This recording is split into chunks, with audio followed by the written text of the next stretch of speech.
and they knocked all the gains off of the producing gold stocks before the day was up. There was a big swing in them, and they're just trying desperately to suppress gold and gold-related assets so that it'll look like there's nothing wrong, because gold isn't running away. Well, that game isn't going to last much longer because too many people now know what they're doing, and they're getting frightened. They're very frightened.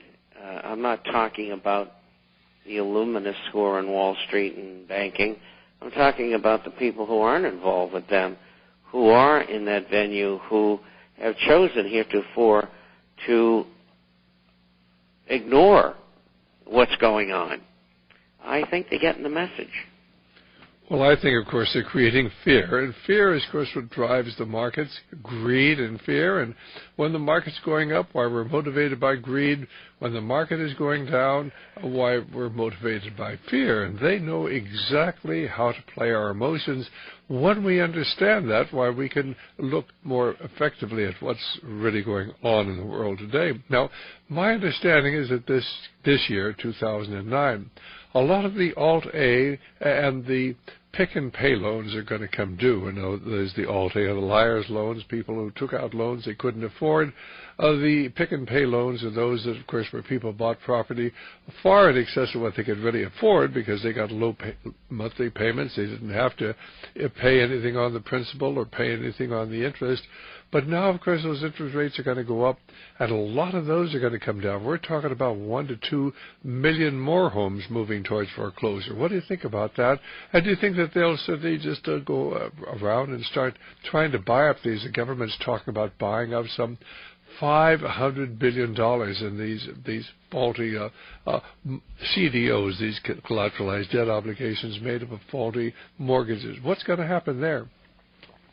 Well, I think they'll probably do that, and they'll create the funds just by creating the money out of thin air. I think that the Altas and the subprimes will be over with in June.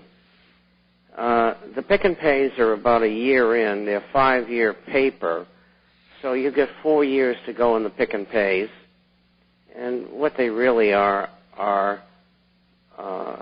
mortgage loans that most people just pay the interest only.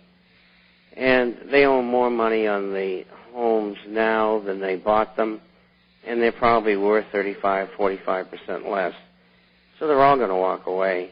And then you have unemployment, which is creating a terrible situation in that market because if you're out of work and you got lots of bills, you can't make your house payment, you lose it.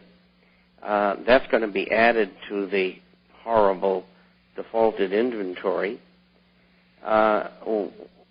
If anything is a bright light in that area, I think we're now looking at around 72% drop in the manufacturing of housing since its top. And I had predicted, I think it was 4.5 years ago, and it's in this issue tomorrow, that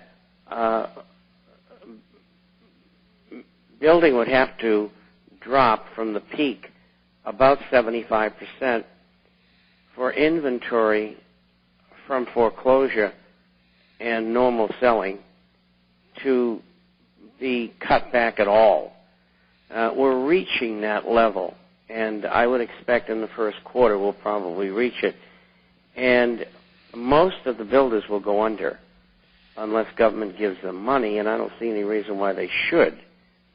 It's going to be a long time before there's a lot of building again, because a lot of the homes that are being bought right now, I guess about half of them, are being bought out of foreclosure at much lower prices by speculators.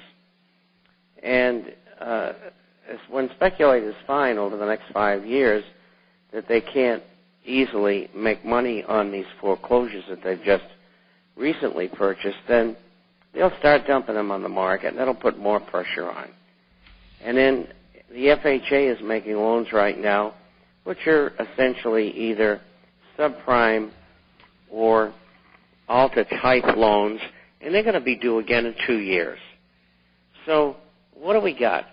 We got maybe a little delay into 2011, 2012, until we see a bottom, even if we have $1 trillion approximate dollar stimulus packages, because I don't think one's going to do it, and I don't think two's going to do it either.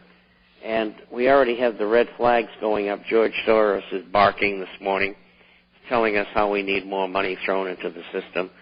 Well, if he's that interested in it, why don't he throw his money in there? Well, because, you know, what we're seeing, I mean, they put out a couple of $1 trillion, you know. The Fed has put out a couple of $1 trillion.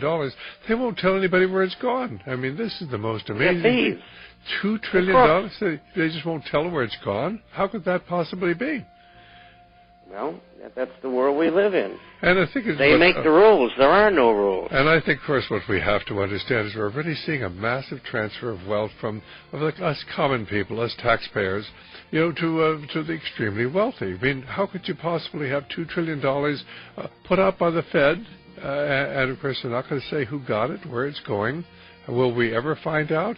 We may very well never find out. But the rich are going to get richer, unfortunately. I believe in the free enterprise system. We don't have a free enterprise system.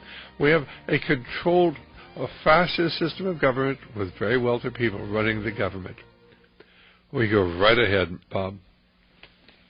Right, and what they don't know is the plan is not going to work. And the people are not going to bend over and go to their knees for these people and accept their world government in their control. There's going to be trouble in half the nations in the world. It's called revolution. And it's going to happen in America. And these people have no intention of giving us an inch. And so we're going to have to take the country back from them.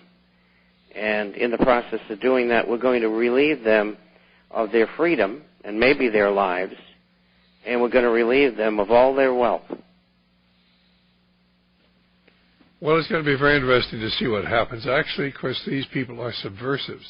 They have, in many instances, gone to work for government, sworn to uphold our Constitution, whereas the real purpose is the destruction of our Constitution and, of course, to bring about this world government. You can't be a citizen of the world and be a citizen of the United States. It's a dual loyalty. And when you swear to uphold the Constitution, you cannot work to undo it. And unfortunately, we have so many people in key positions in our government who belong to the Trilateral Commission and the Bilderbergers and the Council on Foreign Relations and the Group of 30. And, of course, they are all internationalists. And they're the ones who are certainly controlling the current regime. In fact, if you have my latest newsletter, my January newsletter, list the people who are going to be working, the 8 key people in the United States State Department.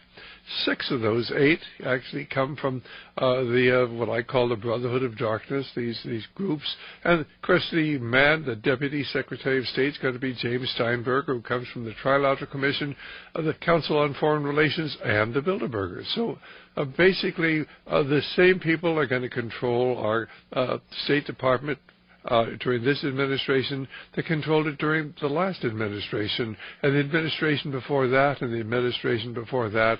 And the change we're going to get, well, if it's a change at all, it'll be a change for the worse.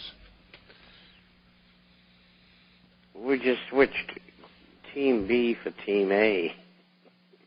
Well, I think the biggest thing is, Bob, is getting the information out. Now, I know you have a tremendous outreach through all the radio programs you do, and I hope you're getting this information out that this whole thing was planned ahead of time. They knew what they were doing when they allowed people to buy homes that they couldn't afford. They knew that down the line that those collateralized debt obligation bonds they were creating were going to collapse, that the student loans were going to collapse, that the automobile loans were going to collapse.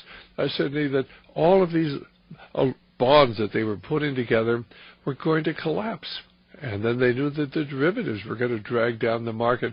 And yet they were actively encouraging people to actually buy and use derivatives, despite the fact that Warren Buffett had said 4 or 5 years ago that derivatives are financial weapons of mass destruction, currently latent but potentially lethal.